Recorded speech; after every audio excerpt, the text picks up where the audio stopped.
Okay, so we're at a Typefi user group meeting. XML is in your future. Well, actually, for many of you, XML is in your present. How many of you use XML at all? Most. How many of you use XML at the content creation time in the life cycle? Very few. Before editing,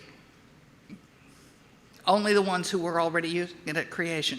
During editing, before production,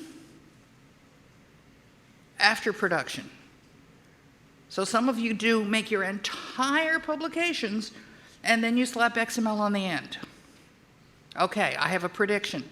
It is going to move earlier in your life cycle. It is going to start creeping earlier and earlier and earlier in your production life cycles. And that is a good thing. You're going to learn to like it. I originally wrote love it, and you're probably not going to get there. But you're going to learn to like it because it's really useful. I know. XML is intimidating, and it's expensive, and it's got this really obnoxious jargon, and it uses perfectly good words in really weird ways, but so does all technology, you know? And it's got rules, and it's got guidelines, and it's got best practices, and it's got all these people running around telling you they know how to do your thing better than you know how to do it. And that's obnoxious too. And it's expensive. You're going to have to buy tools, you're going to have to buy services, you're going to have to change the way you do quality assurance. There's just nothing charming about this, right? And I'm telling you, you're going to like it. And some of you have heard that XML is on its way out. XML is passé. The W3C has disbanded the XML activity, which, by the way, is true, because it's basically cooked and they don't need a whole lot of people making up XML specs because the XML stack, I'm going to talk about that soon, really is pretty robust. HTML5 is not XML. That's also true, in my opinion. That was because there were a bunch of people who were being doing themselves harm in order to make a point, but they did. But you can make XML into HTML5 and you can make HTML5 into XML. So it isn't, but it's close. And besides which, JSON is the new cool kid and XML is old stuff. You've heard this, right? Some of you have probably even said it. So haven't we heard enough about XML? We don't need this XML stuff. We got new stuff. Well, there's some good reasons to talk about XML. And among the reasons that people say you want to talk about XML is because it lets you reuse content and multi-purpose your content and interchange documents gracefully. And it makes for long document life, and it enables data mining. And XML enables you to make accessible documents. And XML is platform and system and software independent, and if you listen to some of the people writing magazine articles, it'll make your teeth strong and your children happy and your horses run fast. Yeah, a lot of that's nonsense. It really is.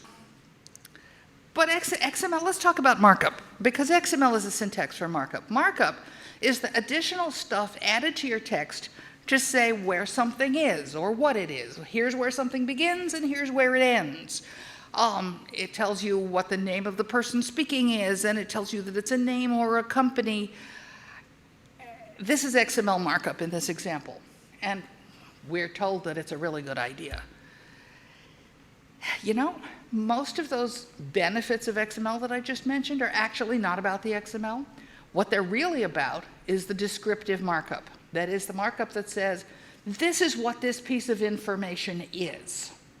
And the benefits are about separating the this is what it is from the this is what it should look like. Because that's really this is what it is versus this is what it should look like this time right now. Because I may want it to look like something else later. Or I might even want it to look like several different things at the same time. Descriptive markup or generic markup or declarative markup. At an XML conference in the bar, you will hear an awful lot of people getting really emotional about which of these terms you use and sounding like it really, really matters. And you know what? It really, really doesn't matter. It's markup that identifies the content and the structure, and I don't want to say the meaning, but the basic meaning, the what kind of information is this in your documents.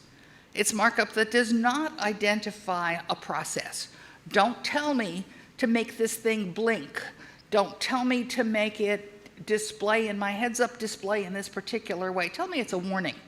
And I'll do one thing with it on print, and I'll do something else with it in voice synthesis, and I'll do something else with it in my heads-up display. It is markup that does not say, this is what it should look like. It's markup that says, this is what it is. And someplace else, tell me what you want to do with it this time. And it is the opposite of procedural markup, which is where you embed in the document what you want to do with it, what it should look like. There are all kinds of things you can do with descriptive markup. You can identify the structure of a document. If I handed you a newspaper in a language you absolutely do not read, you could nonetheless circle the headlines and the bylines and the paragraphs, because that's structure and you can see structure. And identifying structure is useful. It is way more useful to know that something is a paragraph than that you get 5 M spaces at the beginning of this line. It tells you what the content is. Is this a person's name, a product name, a genus, species name? Is this a question or an answer or a question-answer group? It allows you to put a bunch of metadata into your documents. Metadata, big spooky term, right? No, it's not a big spooky term. It just means stuff about the document that probably at least some of the people reading the document don't need to know, but the people who are helping you find the document or handle the document or manage the document will find useful. Things like embargo dates, or where it is in the document lifecycle. Has legal signed off on it or not? Navigation and links. It is a whole lot more useful to know that something is a link and how the link is supposed to work than to know that it's a phrase in italics. It gives you the ability to embed accessibility information in a document. And there are purists who would say you should never, ever, under any circumstances, mark rendering or presentation in a properly marked up descriptive document. But you know, sometimes the only thing you know is that author who died 250 years ago underlined that word. And you really can't ask them why they underlined the word. I guess you can ask, but you're not likely to get an answer. You can look at markup structurally. We have an address, and it's made up of lines. And this is true, this is declarative, and this is useful for some things.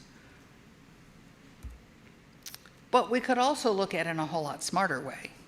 We have suppliers, we can have some address lines, but it might be useful, for example, to save us a whole bunch of postage if we can sort our envelopes before they go to the post office by, in this country, postal code, but in other places by some other thing in the address. If there's a reason to know what it is, because you want to do something with it, maybe you want to enable searching only for things within a particular city. If I'm looking for a coffee shop, I don't want coffee shops all over planet Earth. I probably want coffee shops within a mile of where I am. There are coffee shops all. Did you know there was a coffee shop in Antarctica now? I do know that, or at least I have heard it. But if I want a cup of coffee this afternoon, that's not where I want to go. Descriptive markup separates content from formatting. That doesn't mean you don't have to pay attention to the formatting. You do. You just pay attention to it at a different time and a different environment, which lets you publish in multiple medias or multiple formats. Anybody who tells you that they have designed a really terrific layout for your document that's going to work both for print this size and print that size, and will also be ideal for displaying on laptops and handheld devices, doesn't know what layout is. Because there is no layout that is optimal to look at on a phone and on a laptop and on an 8.5 by 11 inch piece of paper. So you need, if you have the kind of content that you want to display in multiple ways, you need to separate the content from the format so you can have multiple formats without having to reproof the content for every one of your displays, which, by the way, at least a few people are still doing. Some of us have been talking about accessible documents for 20 years. Some of us have actually been making them for 10 years. And some of us who don't make them now are going to make them very soon, not because we're good people and it's the right thing to do, but because we're going to start getting really big fines from government organizations if we don't. And at the point when it's become really expensive not to make accessible versions of your business documents, you're going to start doing it. And if you have those documents in XML and you know what those pieces are, it becomes possible. I did not say easy and I did not say cheap. It becomes possible to make those accessible versions that you are going to need. XML, this descriptive markup stuff, which I'll talk about it as it being in XML in a minute, this descriptive markup sometimes, but not always, reduces your cost to create content. It usually reduces your cost to repurpose. It enables, but does not necessarily make cheap or easy, slice and dice publishing, grab a piece from here and a piece from there and a piece from there and make us something else. And it does enable application independence. You will not lose all of your content if one of your tool vendors vanishes. Doesn't mean it's going to be easy to find a new tool and get it customized and do all the things you need to do, but at least it becomes possible. Your information is more important than the syntax you've got it tagged in. So does it have to be XML? XML is, after all, just a syntax for declarative markup. Actually, it's worse than that. XML is a syntax for markup. You don't have to use it for declarative markup. What we want is a structured data format, because if we're in this room, we're interested in structured data. We want a descriptive data format, that is, tell us what it is, not what it looks like. We need a way to tell the difference between the markup and the text reliably every time. And we need something structured that will make a tree or a graph. Now, this is something you've probably never thought about, but if you have text documents, odds are you have nested structures. You have sections that contain titles and paragraphs, and sections which contain titles and paragraphs, which contain questions, which contain paragraphs, and maybe sections which contain titles and paragraphs. It nests. That's important, and that's hard to do. Here's where we run smack into the JSON wall. You can do descriptive markup in JSON, no problem.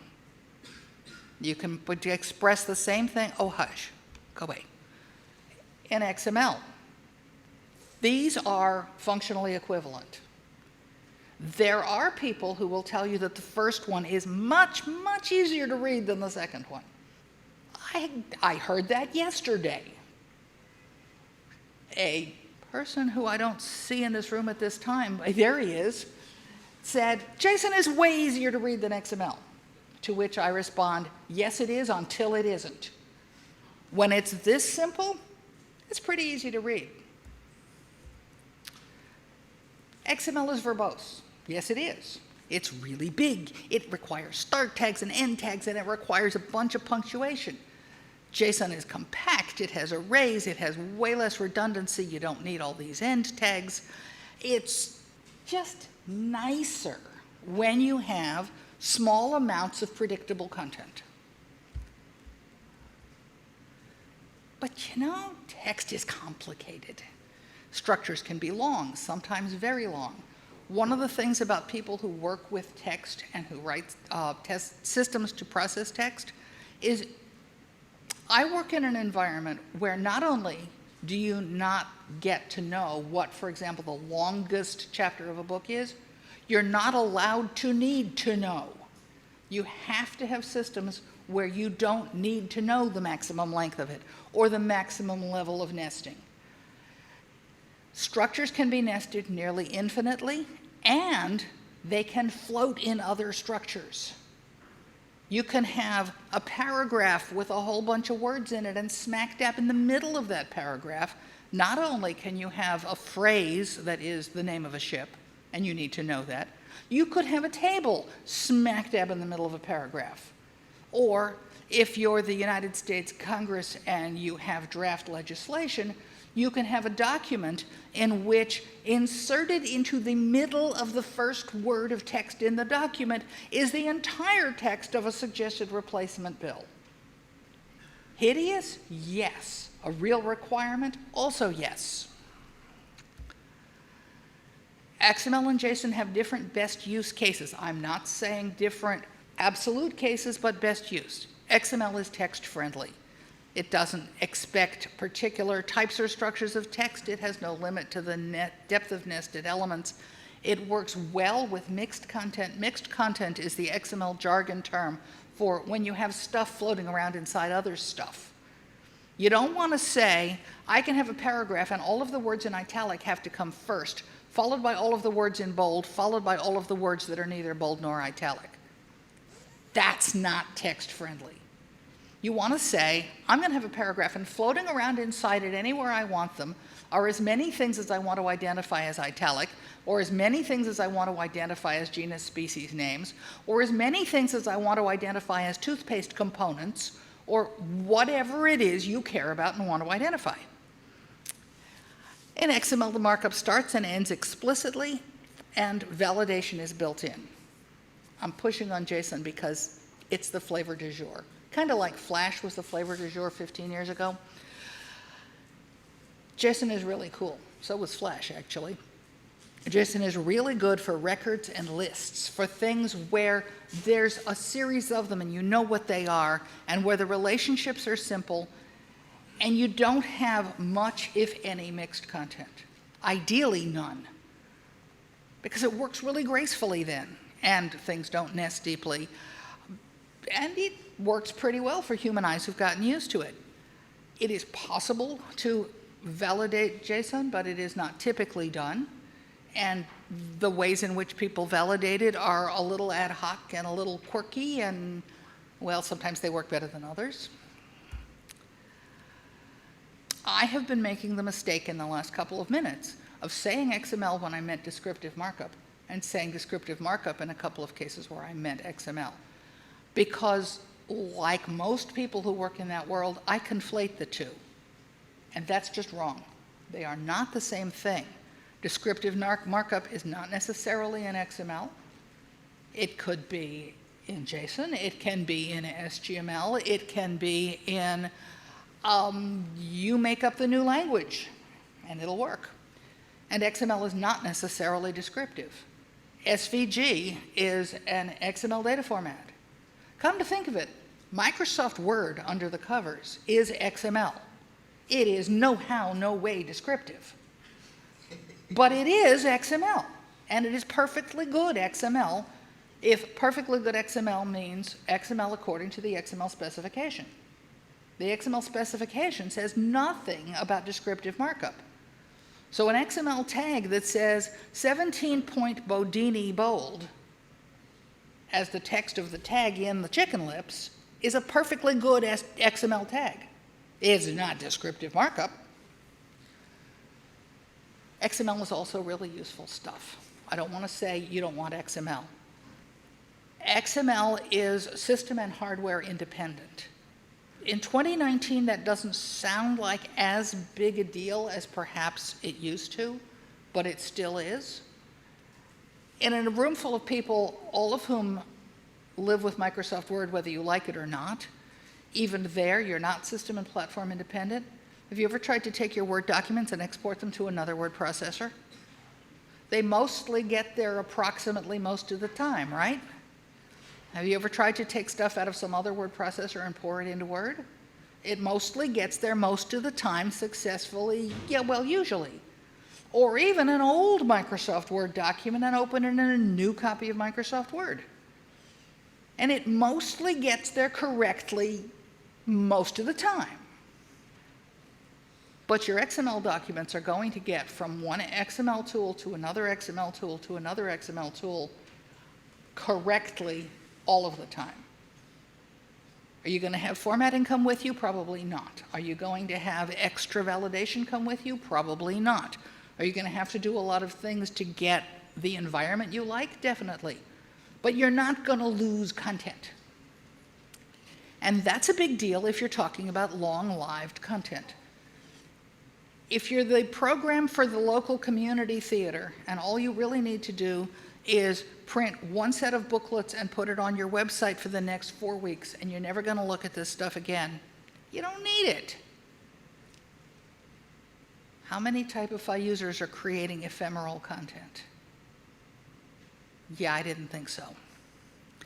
So the system and hardware independence is important. The software independence is important. Easy interchange is important. And multiple levels of validation. You can not only check, do you meet the rules that you put in your DTD or schema, but you can also write a whole lot of other validation things that work on XML. And this is of great value. This is one of the things that's good about XML as opposed to descriptive markup. XML is part of an environment. It's called the X stack, at least by the XML geeks it is. And what that really means is there are a whole lot of existing vocabularies which you can use or borrow and modify, so you don't have to make up your own tags. There are a whole lot of languages for doing various kinds of checking, so you don't have to make up your own. There are a whole bunch, in my opinion, too many, tools for querying that XML, that is, for asking questions of it. Hi, I've got a whole mess of encyclopedia articles. Find me every one where the most recent citation in it is more than 5 years old. A perfectly reasonable editorial question, and there are tools that will help you answer those sorts of questions. There are tools for making your XML into something else. There's XSLT, there's XForms, there's XSLFO. In the Typefi world, I suspect you use a lot of XSLT. It can do some pretty cool things. And you can use existing tools to do that, and those tools keep getting better. You can get input from XForms. I don't know whether you are, but I would be surprised if some of you wouldn't benefit from some XForms front ends on some of your data acquisitions processes. Get some of that stuff into XML right away. Because it's tractable. You can do things with it. You can check it. You can bounce it back. You can roll it into your documents. You can pipeline XML. How many of you have tried XProc? Have you done it more than 2 years ago? Did you have any hair at the end of the process? There's a new version of XProc coming out for those of you who are the more geeky of you. It may be worth taking another look. It actually occurred to them that error messages were helpful. There are tools to help you do quality assurance. So when you're talking about XML, you should be talking about the whole stack, the whole collection of tools from a huge number of different places, many but not all of them free. And the ones that aren't free often have free subset tools, so you can get started with them. When you have XML, you have end-to-end movable data that can go from place to place and from tool to tool. Because many of us got burned in the days when you bought somebody's tool set and everything had to be in those tools and their tools, and they went out of business, or they changed direction, or they decided they weren't interested in your industry anymore, and your content went poof. And that's not reasonable. So XML is extra work. I've already told you that. What do we get out of it? It's a data format, right? It's a tool. It's not really very interesting. You put your markup into a document so programmers can make things happen. You and your software can do a lot with XML markup. You can start and stop behavior, run a script, load a database, pop up a window, start something talking. You can link from here to there. You can format your documents, something that if you're here, you do. You can extract selected elements. If you know what's the name of a ship and you have them flagged for the ships that belong to the Navy that won and the Navy that lost, you can not only make a table of ships mentioned in your history book, you can make two different ones, one from the ships that lost and one from the ships that won. And you may even be able to flag which ones sank. Actually, I know of a publisher who has done this in a series of history books. Because if you care about the details of naval battles, you really care about the details. You can extract elements, you can rearrange, you can resequence, you can add content, you can count how many there are of things. You can easily interchange documents with partners, archives, vendors of all sorts. How many of you are in the journal publishing space? Fewer than I thought. The journal publishing world, for example, typically has to send journal articles to public archives. Either in the US or in Europe, there are public archives. You gotta have that XML to get your stuff into the archive, or it doesn't really matter what you published these days. And if you don't get your stuff into those archives, authors aren't gonna send you their papers because it's gotta be archived. That's one of the things you can do with this XML. It allows you, before you send stuff to somebody else, to check it. You probably want to validate it, check a whole bunch of things throughout your processes, but the last thing you do before you send it to somebody else, you want to do some more checks, because it's embarrassing when you send a business partner something that turns out to be junk. And we've all done that, but we'd kind of like not to do it very often. It allows you to validate what you receive, so you don't spend a whole lot of time trying to deal with something that it turns out is partial or got damaged in transmission or wasn't what they should have sent you in the first place. It allows you to check on it. It allows you to add metadata to enable high-quality discoverability.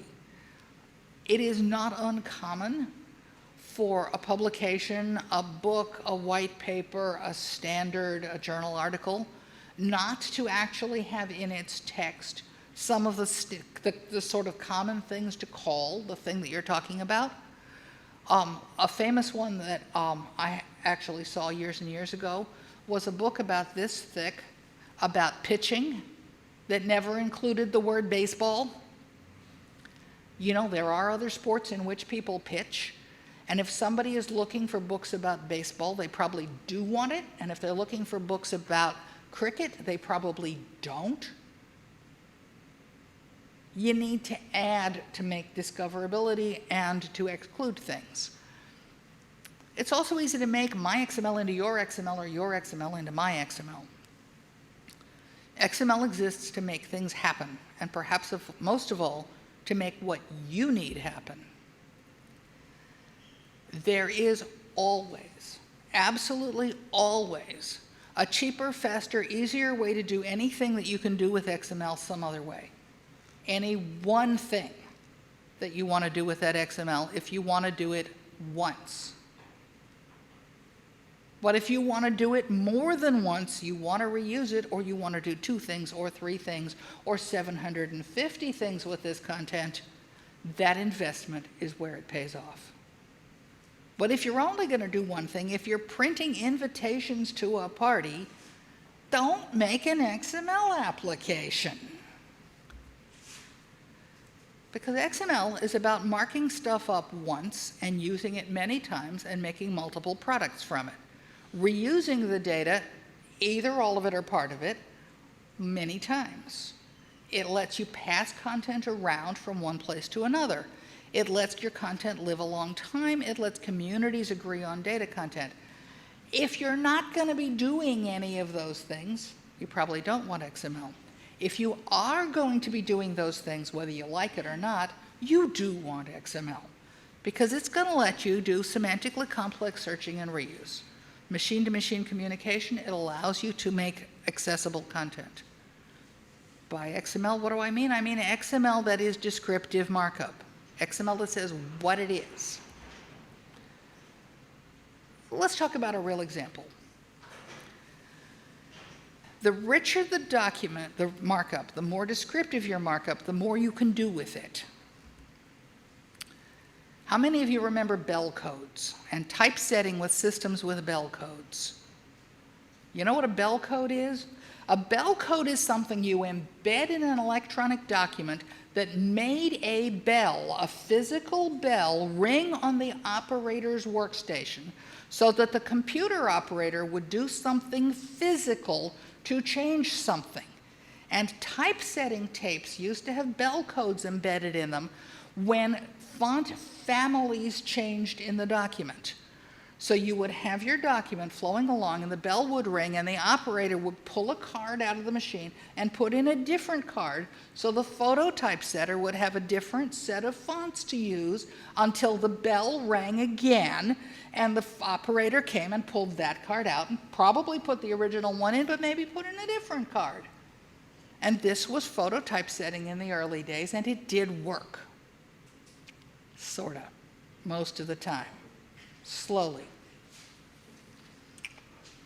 That was procedural markup. Those were electronic tapes. Some of them still exist.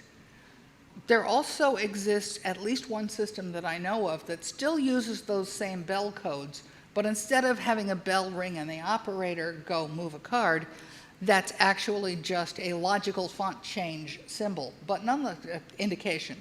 But they nonetheless have embedded in their typesetting files the code for ring the bell.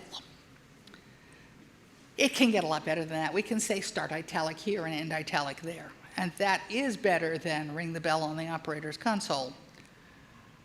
It's generic, it's structural, but tell me that it's the name of a ship or a genus, species, or a term that is defined in the glossary, or the calorie count on a fruit, or a procedure in a procedure list, or a part in my part system, or whatever kind of information I've got. Tell me whether it is a material and whether it is a ferrous or non-ferrous material. It's a whole lot smarter. Let's talk about an imaginary journal. It's a journal about architecture or the design of public spaces. And this journal has an article about inscribing texts on walls. A pretty reasonable thing to talk about in such a journal. And there's an example in the text that kind of looks like this. Actually, I would imagine that the architects could do a better job making a picture than I did. It's a journal that uses JETS. JETS has tags for speech and speaker. I mean, that's what this is, right? Hamlet says, the air bites shrewdly, it is very cold, and Horatio says, it is nipping and an eager air. Not actually the way I tend to talk, but we know what they're talking about. And we can tag that. We have a speech, we have a speaker, we have a paragraph the speaker said, we have another speech, we know who said it, we have paragraphs. These are pretty rich semantic tags. We know what the structure is, we know what the content is. It enables search on phrases spoken by particular speakers. It supports questions like, who said no, it is struck? Was that Marcellus or Hamlet? This is an architecture journal, or maybe it's a journal about design of public spaces.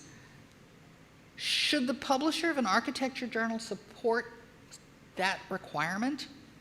If you wanted to search on and do scholarship on Shakespearean texts, would you be searching an architecture journal? If the full amount of that play that you had was those 6 lines, would you want to get it if you were doing scholarship on Shakespeare? Yeah, probably not. Furthermore, how likely is it that the infrastructure that the publisher of this architecture journal has set up can actually support speaker and speech tagging? It may be in their tag set because they've borrowed a public tag set, but have they invested in styles for plays in their architecture journal? Yeah, maybe not. So is there another way they could have done it? It could have been a definition list, or a table, or tagged as verse, or pre-format, the way we do code, right? Put the spaces in. Or maybe all we have is that picture. Go and make it a definition list. A speech fragment as a definition list, it'll work. We have a def list, we have a def item, we have a term, a Hamlet, and we have a definition. The air bites shrewdly, it is very cold. All right, is Hamlet a term? Probably not. Is the air bites shrewdly, it is very cold, a definition of Hamlet? Absolutely not. Will it make the page look like you want it to look? Yeah, probably. This is tag abuse. Is it benign tag abuse? Maybe. It uses a common structure. It's likely to render correctly. It's unlikely to confuse people who were looking for definitions of Horatio. I'm not sure anybody would be. But precedent becomes policy very quickly in a production environment. You do it once, it works, it doesn't bite you. The next time you have speaker and speech, we already know how to handle it. That's a definition list. And by 2 or 3 times later, somebody says, wait a minute, that's not a definition. That's the way we do it. It's documented, it's policy, that's the way we do it. And one of the things our architecture journal starts doing is interviewing famous architects. And they have long, fabulous interviews. Every issue has an interview with somebody who's done something really important and really cool. And it becomes the journal's key feature. People subscribe to this journal to read these fantastic interviews. By the way, this is a mythical journal. It's a key resource for scholars. Graduate students in architecture have to read these interviews.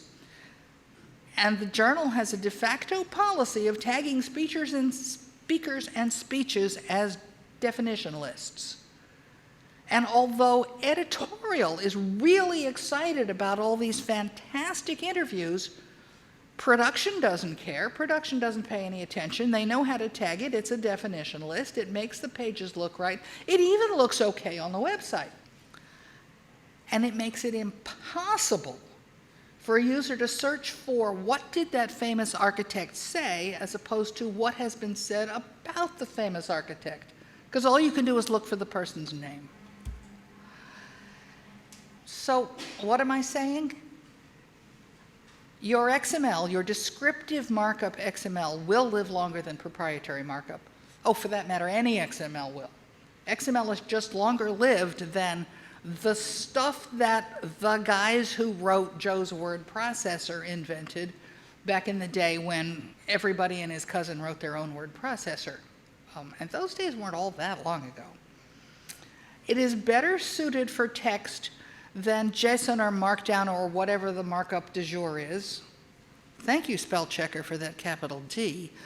I really like autocorrect. Declarative markup is more robust than procedural markup, and content-based markup enables discovery and reuse. If you publish it and nobody can find it, you really haven't accomplished anything? Glad you agree. But, as I said, everything in moderation. You have to be reasonable about this. So what do you think? Comments, questions, disagreements? Hi, Tommie. So I really appreciate your comments that XML is better suited to text than JSON. I'm curious what you have to say about the argument that we've been hearing a lot lately, which is that it's much more easy to do semantic HTML now, and why would you author in XML when you can just go straight to HTML? Well, first of all, I'm not sure that I see a conflict there.